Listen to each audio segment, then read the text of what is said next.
Assalamualaikum warahmatullahi wabarakatuh.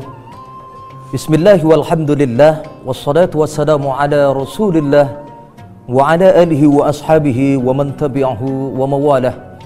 Wala hawla wala quwata illa billah, amma ba'du wa ba'da tahiyyah. Rabbi israh li sadri wa yassir li amri wahlul 'uqdatam min lisani yafqahu qawli. Hadirin pemirsa Assalamualaikum Nusantara dan pemirsa TV One dimanapun anda semua berada, yang insya Allah semuanya dirahmati dan diberkahi oleh Allah Subhanahu wa Ta'ala. Puji syukur marilah sama-sama kita haturkan setinggi-tingginya, dan tidak bosan-bosannya kita selalu mengucapkan Alhamdulillahi Rabbil Alamin. Allah yang telah begitu banyak melimpahkan nikmatnya sampai hari ini kepada kita semua. Nikmat iman, nikmat Islam, nikmat sehat walafiat, termasuk nikmat panjang umur. Dari sekian banyak nikmat yang Allah berikan kepada kita, salah satunya adalah nikmat iman, nikmat merasakan nikmatnya kita beribadah kepada Allah. Itu adalah salah satu nikmat yang paling besar. Mudah-mudahan kita semua tergolong hamba Allah yang pandai mensyukuri nikmatnya. Amin ya rabbal alamin. Salawat ring salam semoga selalu tercurah kepada junjungan kita Nabi besar Muhammad sallallahu alaihi wa alihi wasallam. Mudah-mudahan kelak kita dikumpulkan bersamanya, berdiri di bawah naungan bendera Rasulullah, dan kita pun terpilih menjadi umatnya yang nanti akan masuk surga bersama barisan beliau. Amin ya rabbal alamin. Hadirin pemirsa, Assalamualaikum Nusantara yang dirahmati Allah Subhanahu wa Ta'ala. Menjadi mulia adalah salah satu tujuan hidup setiap manusia. Setiap manusia pasti ingin hidupnya mulia, dan belum pernah kita jumpai ada manusia yang tidak ingin mulia hidupnya. Baik itu mulia di hadapan sesama manusia, terlebih lagi mulia di hadapan Allah Subhanahu wa Ta'ala. Namun tidak sedikit ada orang yang kehilangan keseimbangan. Dia berpayah-payah mencari kemuliaan di hadapan sesama manusia. Dia merasa sedih, dia merasa kecewa di saat dia tidak mendapatkan penghormatan kepada sesama manusia. Namun tidak sedikit pula orang yang tidak peduli di saat dirinya rendah di hadapan Allah Subhanahu wa Ta'ala. Fakta membuktikan banyak saudara kita yang kelihatannya hidupnya sederhana, namun ternyata ibadahnya melebihi orang yang mungkin hidupnya luar biasa, bergelimangan harta, punya pangkat, jabatan, dan kedudukan. Dan fakta juga banyak membuktikan sejarah tidak sedikit sahabat Rasulullah yang mungkin miskin, tidak memiliki segala-galanya dalam hal materi, namun ternyata mendapatkan kemuliaan yang luar biasa di hadapan Allah. Salah satunya mungkin kita pernah mendengarkan satu kisah salah satu sahabat hidup di zaman Rasulullah walaupun belum pernah bertemu dengan Rasulullah.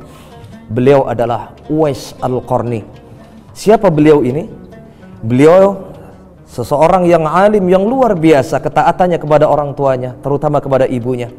Bahkan beliau mendapatkan julukan manusia yang tidak terkenal di dunia, namun disanjung dan terkenal di penduduk langit. Beliau tidak istimewa di mata manusia, namun ternyata begitu mulianya di hadapan Allah Subhanahu wa Ta'ala, di hadapan penduduk langit. Bahkan tidak sedikit orang yang menjuluki Uwais Al-Qarni adalah orang gila, orang yang tidak waras, karena ketidaklaziman apa yang dilakukan oleh Uwais Al-Qarni ini menurut penduduk kota Yaman saat itu. Salah satu kisah yang pernah dialami oleh Uwais Al-Qarni adalah ketika beliau menggendong anak kambing sampai dewasa, naik turun ke atas bukit. Bahkan orang saat itu bertanya-tanya apa yang dilakukan oleh Uwais Al-Qarni. Menggendong kambing naik turun setiap pagi dijumpai oleh penduduk kota Yaman saat itu. Qarn adalah salah satu nama wilayah. Penduduk Qarn saat itu menjuluki Uwais Al-Qarni orang yang gila.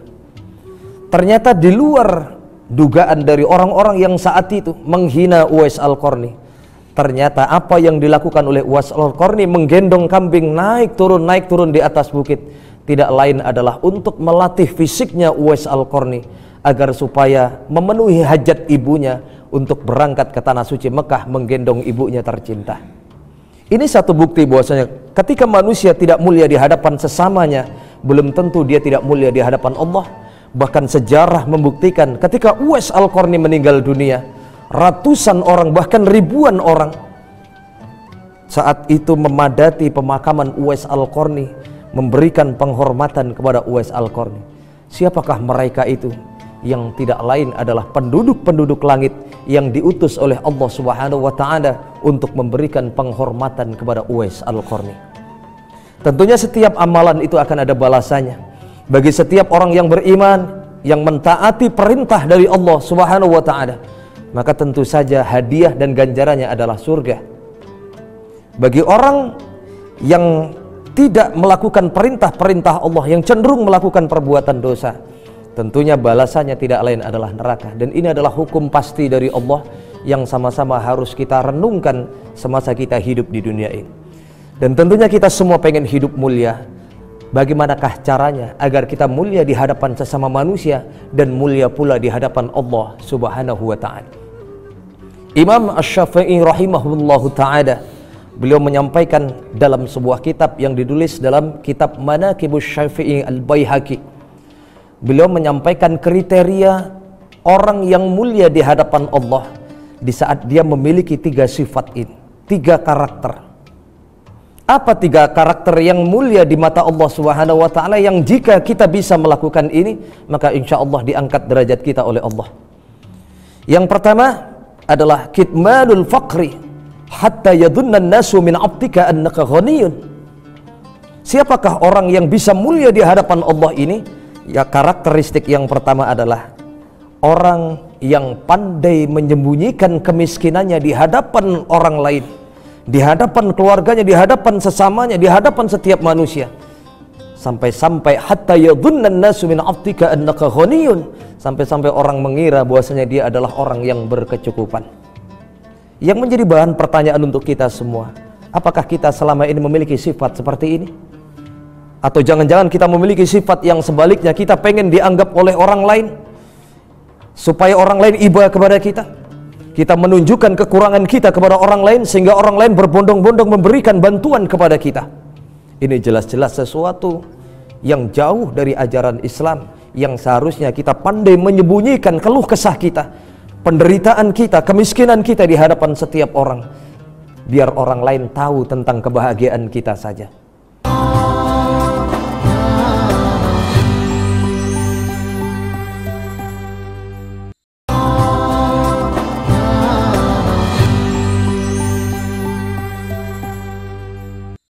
Hadirin pemirsa, Assalamualaikum Nusantara, pemirsa TV One yang mudah-mudahan dirahmati Allah Subhanahu wa Ta'ala.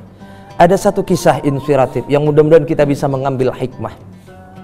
Hiduplah seorang ibu-ibu tua yang memiliki anak begitu banyak, anak-anak kecil, dia tidak punya suami. Namun dengan kehidupan yang pas-pasan ekonominya. Saat itu sehari makan, besokannya nggak makan, sehari makan, besokannya nggak makan. Dan kebetulan saat itu pas di saat dia tidak punya apa-apa untuk dimakan untuk anggota keluarganya, terutama anak-anaknya yang masih kecil. Sehingga apa yang terjadi? Anak-anaknya ini menangis karena kelaparan saat itu, meminta kepada ibunya, ibu makan, ibu makan. Namun apa yang terjadi? Nggak ada sesuatu yang bisa dimakan dan tidak ada sesuatu yang bisa dimasak saat itu. Namun anak ini terus merintih kesakitan, menahan lapar perutnya. Lalu si ibu yang luar biasa ini berinisiatif bagaimana supaya anaknya tenang dan tidur saat itu. Kemudian berinisiatiflah perempuan ini untuk menenangkan hati anak-anaknya ini, mengambil sebongkah batu dan kemudian dimasaklah oleh perempuan ini, dimasukkan ke dalam kuali, dimasak oleh perempuan ini. Berjam-jam dia dimasak batu ini sampai akhirnya anaknya melihat, oh ibu saya sedang memasak. Kemudian tanpa disadari anak-anak ini kemudian tenang dan mereka tertidur sambil berharap nanti ketika bangun tidur masakannya sudah matang. Namun apa yang terjadi wahai saudaraku yang dirahmati Allah Subhanahu wa Ta'ala? Asap mengepul dari masakan si perempuan tadi. Tanpa disadari ternyata aroma kepulan asap ini sampai ke tetangga sebelah rumahnya. Hingga akhirnya datanglah seorang tamu yang tidak lain adalah tetangga sebelah rumahnya. Mengetuk pintu si perempuan tadi, Assalamualaikum. Waalaikumsalam. Ketika dibuka pintunya, oh yang tidak lain adalah tetangga sebelah rumahnya. Wahai ibu, bermaksud meminta izin kepada perempuan tadi. Ibu, apakah yang engkau masak di pagi hari ini? Kenapa engkau bertanya demikian? Kami sekeluarga mencium bau aroma masakan yang begitu lezat. Persis ada di sebelah rumah kami, yang tidak lain adalah rumahmu, wahai perempuan. Bolehkah kami, dan maksud tujuan kami datang ke sini, bolehkah kami meminta sedikit saja atau mencicipi sedikit saja masakan yang engkau masak di pagi hari ini? Karena anakku sampai luar biasa keinginannya untuk mencicipi masakan karena aroma yang dicium dari sebelah rumah kami. Si perempuan tadi bingung, keheranan luar biasa. Apa lezatnya sebongkah batu yang dia masak saat itu ternyata lezat di mata tetangganya. Sambil terheran-heran, perempuan itu, silahkan saja kalau memang engkau suka, dalam hatinya, apa perempuan ini suka dengan batu? Lalu kemudian perempuan ini, yang tidak lain tetangganya ini, masuk ke dapurnya bermaksud untuk mencicipi yang dimasak oleh perempuan tadi, yang tidak lain adalah sebongkah batu. Lalu kemudian sambil berteriak dari arah belakang, Bu, bolehkah saya mencicipi sedikit saja makanan yang kau masak di pagi hari? Silahkan, Bu. Kemudian diambillah, dimakan. Subhanallah, di luar dugaan, ternyata tetangganya yang mencicipi sebagian kecil makanan tadi sambil berteriak dari belakang, Bu, Masya Allah, luar biasa masakanmu yang kau masak di pagi hari ini. Makin heran si perempuan tadi. Apa enaknya sebongkah batu? Dia bilang itu lezat sekali masakannya. Sampai akhirnya tetangga tadi meminta izin kembali untuk yang kedua kalinya. Bu, jika berkenan, bolehkah saya minta sedikit saja saya bawa pulang untuk suami dan anak saya? Masya Allah, sambil terheran-heran lagi-lagi perempuan tadi, silakan saja kalau ibu mau, kalau perlu ambil saja semuanya. Karena asumsi si perempuan tadi, ini adalah sebongkah batu, apa enaknya batu dimakan? Kalau memang ibu suka, silahkan ambil saja. Baik ya Bu, saya ambil. Diambillah, dibawa, kemudian dibawa pulang. Terima kasih banyak Bu. Sambil tanda tanya dalam pikiran perempuan tadi, kenapa dia mengatakan begitu lezat masakan yang tidak lain, yang saya masak tadi adalah batu. Sambil penasarannya si perempuan tadi berangkat ke dapur, dia buka kualinya yang tadi dia masak, yang tidak lain adalah sebongkah batu. Alangkah terkejutnya, ternyata begitu dibuka kualinya atau pancinya tadi, subhanallah, sudah Allah ganti dengan tumpukan roti yang begitu lezat aromanya, yang tidak lain dimakan oleh tetangganya tadi, yang dicium pula aromanya oleh tetangganya tadi. Hadirin pemirsa, Assalamualaikum Nusantara yang insyaallah dirahmati oleh Allah Subhanahu wa ta'ala. Apa hikmah dari kisah inspiratif yang bisa kita ambil? Bagaimanapun ketika orang berusaha untuk menutupi kekurangannya, dia tidak ingin keluh kesahnya, penderitaannya diketahui oleh orang lain, yang tujuannya tidak lain supaya orang lain tidak ikut pusing, supaya orang lain tidak ikut susah dengan kondisi yang dia alami saat itu. Dia sembunyikan supaya orang lain hanya tahu tentang kebahagiaan saja. Hatta yadhunnan nasu min 'abdika annaka ghaniyun, sampai-sampai orang mengira bahwasanya orang tersebut adalah orang yang hidupnya serba berkecukupan.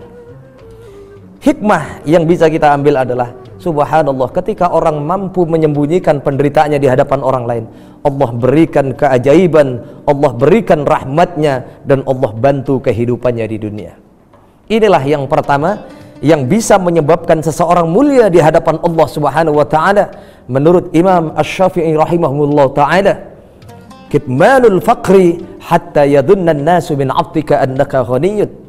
Orang yang mampu menyembunyikan kemiskinannya sampai-sampai orang menganggap dia orang yang berkecukupan. Kemudian yang kedua, pemirsa TV One yang dirahmati Allah Subhanahu wa ta'ala, wa kitmanul ghadab hatta yadhunna an-nasu annaka radin. Ciri-ciri orang yang insya Allah akan mendapatkan kemuliaan di hadapan Allah adalah orang yang pandai menyembunyikan amarahnya di hadapan semua orang. Hatta yadhunna an-nasu annaka radin, sehingga orang mengira dia ridha dengan perlakuan orang-orang yang mungkin membenci dirinya. Ini adalah gambaran orang yang selalu ikhlas dalam hidupnya. Dianiaya seberapa berat kehidupannya, namun dia tetap selalu sabar. Dia tidak bisa menyembunyikan, dia selalu menyembunyikan amarahnya di hadapan semua orang. yang tujuannya tidak lain adalah supaya orang lain tidak terpancing dengan amarahnya. Dia tutupi amarahnya, dan dia sadar salah satu sifat dan karakteristik manusia yang gampang ditunggangi oleh syaitan tidak lain adalah sifat amarah. Dia mampu menyembunyikan ini, dan dia selalu beristighfar memohon ampun kepada Allah di saat dia dianiaya. Dia selalu menyerahkan dirinya kepada Allah. Fabashshirus sabirin alladzina idza asabathum musibah qalu inna lillahi wa inna ilaihi raji'un. Dia bersabar. Dia tidak pernah gampang marah. Tentunya orang ini selalu bisa mengatakan semua ujian dan penderitaan yang saya dapati ini, innalillah, ini datang dari Allah, dan pasti juga akan kembali kepada Allah subhanahu wa ta'ala.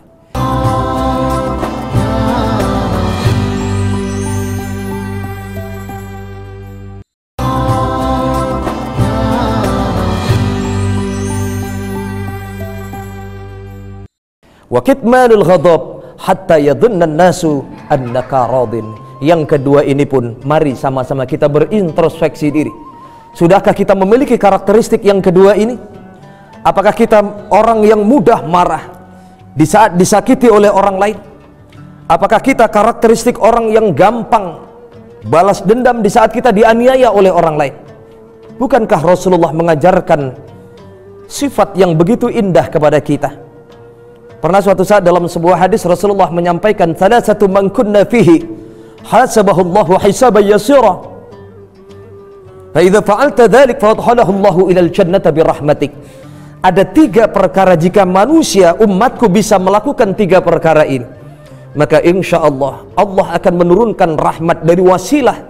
Dia bisa mengamalkan 3 hal ini, dan Allah akan masukkan orang tersebut ke dalam surga Jannatul Na'im.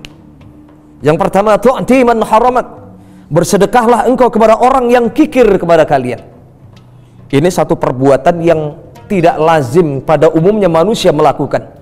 Bersedekah atau berbagi kepada orang yang kikir, kepada orang yang pelit. Saya yakin semua pemirsa TV One dimanapun Anda semua berada, ketika Allah memerintahkan baik dalam Al-Quran maupun dalam hadis, santunilah anak-anak yatim piatu, bersedekahlah engkau kepada fakir miskin. Saya yakin termasuk al-fakir sendiri akan ringan tangan kita berbagi kepada fakir miskin. Namun jika perintahnya adalah tu'ti man haramat, bersedekahlah engkau, berbagilah engkau kepada orang yang pelit kepada kalian. Ini luar biasa, hanya orang-orang yang terpilih yang bisa melakukan itu. Kalau orang yang pelit, kebanyakan umumnya orang malah justru membalas dengan kepelitan yang sama, bahkan mungkin lebih parah dari orang yang pelit atau yang kikir kepada kita. Ini yang tidak dicontohkan oleh Rasulullah Sallallahu Alaihi Wasallam. Yang kedua, watasil fi man qata'an, sambunglah silaturahim kepada orang yang jelas-jelas memutuskan silaturahim kepada kalian. Ini pun juga perkara yang berat. Umumnya kita baru mau menjalin silaturahim kepada orang yang mungkin hubungannya baik-baik saja dengan kita.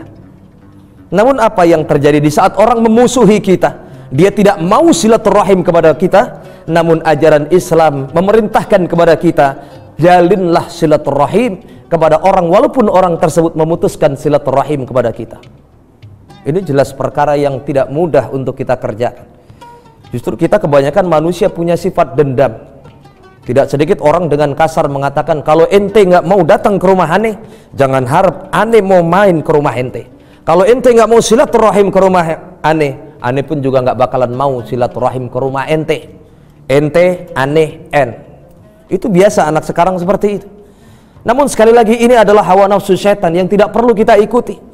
Rasulullah malah justru mengajarkan kalimat-kalimat yang indah, sifat-sifat yang indah kepada kita. Bukankah Rasulullah berhasil dalam dakwahnya tidak lain karena beliau menerapkan karakteristik ini? Yang luar biasa, tetap menjalin silaturahim kepada siapapun walaupun itu musuh Rasulullah sendiri. Bagaimana Rasulullah dianiaya oleh pamannya sendiri, Abu Lahab, Abu Sufyan, Abu Jahal. Namun Rasulullah tetap menjalin ukhuwah, menjalin hubungan baik kepada mereka. Karena bagaimanapun mereka adalah paman Rasulullah, dan Rasulullah ingin menyelamatkan hidup mereka. Namun ternyata qaswatul qalbi, hati mereka keras, tidak mudah menerima kebaikan dan kebenaran yang disampaikan oleh Rasulullah Sallallahu Alaihi Wasallam. Itu yang kedua. Kemudian yang ketiga, wa ta'fu amman dhalamak, memaafkan kesalahan orang yang jelas-jelas bukan kita yang melakukan kesalahan. Ini luar biasa, memaafkan kesalahan orang dan meminta maaf kepada orang lain, kepada orang yang jelas-jelas dia menganiaya kita, dia memfitnah kita, dia menghujat kita, dia mencaci maki kita, namun kita yang berlapang dada untuk meminta maaf kepada orang tersebut. Inilah yang disebutkan oleh Rasulullah, fa idza fa'alta dzalik fadkhalahu Allahu ilal jannati bi rahmatik. Jika bisa melakukan perkara itu, maka Allah akan masukkan orang tersebut ke dalam surga karena rahmat yang Allah berikan. Inilah yang disampaikan oleh Imam Asy-Syafi'i rahimahullahu taala yang dimaksudkan wa kitmanul ghadab hatta yadhunna an-nasu annaka radin. Pandai menyembunyikan amarah kita di hadapan orang lain, sampai-sampai orang mengira kita selalu ikhlas dan ridho, padahal kita tetap punya sifat marah manusiawi. Kita dianiaya marah, namun yang baik adalah ketika kita bisa mengontrol amarah kita dan selalu ingat kepada Allah Subhanahu wa ta'ala. Hadirin pemirsa, Assalamualaikum Nusantara yang insya Allah dirahmati oleh Allah Subhanahu wa ta'ala. Kemudian yang terakhir, kata Imam Asy-Syafi'i rahimahullahu ta'ala, kalau ingin kita mendapatkan kemuliaan di hadapan Allah, marilah sama-sama kita berlomba-lomba untuk menerapkan yang ketiga ini. Wa kitmanu syiddati hatta yadhunna an-nasu annaka mutana'un. Siapakah karakteristik yang ketiga ini yang insya Allah akan mendapatkan kemuliaan di hadapan Allah? Yaitu orang-orang yang pandai menyembunyikan masalahnya di hadapan orang lain, hatta yadhunna an-nasu annaka mutana'un. Sampai-sampai orang mengira orang ini nggak pernah punya masalah dalam hidupnya. Padahal mustahil manusia tidak punya masalah. Setiap manusia pasti punya masalah. Namun kehebatan orang ini, dia mampu menyembunyikan masalahnya, dia mampu menyembunyikan keluh kesahnya di hadapan orang lain. Tujuannya tidak lain adalah supaya orang lain tidak dibuat repot, tidak terbebani pikirannya karena dia punya permasalahan dalam kehidupannya. Inilah yang harus kita terapkan bersama-sama agar kita mencapai kemuliaan di hadapan Allah Subhanahu wa ta'ala, yang insya Allah tiga perkara ini adalah perkara yang mampu dilakukan oleh orang-orang yang memiliki derajat ketakwaan. Inna akramakum indallahi atqakum. Orang yang paling mulia di hadapan Allah bukan siapa yang paling kaya di antara kita. Yang paling mulia di hadapan Allah bukan siapa yang paling tinggi derajat kita di dunia ini. Namun kata Allah, indallahi atqakum, yang paling mulia di sisi Allah adalah siapa yang paling tinggi kualitas ketakwaannya. Maka dari itu marilah sama-sama kita berlomba-lomba untuk mencapai tiga hal kemuliaan yang insya Allah dijanjikan oleh Allah Subhanahu wa ta'ala. Mampu menyembunyikan kemiskinan kita, mampu menyembunyikan amarah kita, dan mampu menyembunyikan keluh kesah dan permasalahan kita. Hadirin jamaah, Assalamualaikum Nusantara yang insya Allah dirahmati oleh Allah Subhanahu wa ta'ala. Sebagai kesimpulan yang bisa kita ambil adalah kita berkaca pada diri kita masing-masing.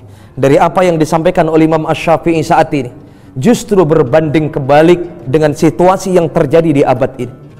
Bagaimana orang dengan mudah menceritakan keluh kesahnya kepada orang lain, bagaimana orang dengan mudah menceritakan amarahnya kepada orang lain, bahkan tidak malunya mereka menceritakan aibnya di media sosial. Saat ini kita sering jumpai orang murka, orang marah, berantem di media sosial, yang seharusnya media sosial dijadikan lahan untuk bersilaturahim. Namun apa yang terjadi? Justru mereka saling mengumbar amarahnya. Mereka mencaci maki di media sosial, tidak puas lewat Facebook, ditulis lagi lewat status Instagram. Kurang puas lewat status Instagram, ditulis lagi di WhatsApp untuk mencela saudaranya yang lainnya. Masya Allah, ini akan menjadi dosa jariah di saat kita terhasut dengan postingan-postingan yang akan menyesatkan umat manusia, yang akan memberikan efek dosa kepada siapapun yang terpengaruh dengan postingan-postingan tersebut. Mari sama-sama kita kuatkan iman Islam kita untuk bisa meraih setinggi-tingginya kemuliaan yang dijanjikan oleh Allah Subhanahu wa ta'ala. Mudah-mudahan kita semua tergolong hambanya yang mulia di hadapan sesama manusia, yang insya Allah pun juga akan mulia pula di hadapan Allah Subhanahu wa ta'ala. Amin ya rabbal alamin. Wallahul muwaffiq ila aqwamit thariq wal 'afu minkum. Wassalamu alaikum warahmatullahi wabarakatuh.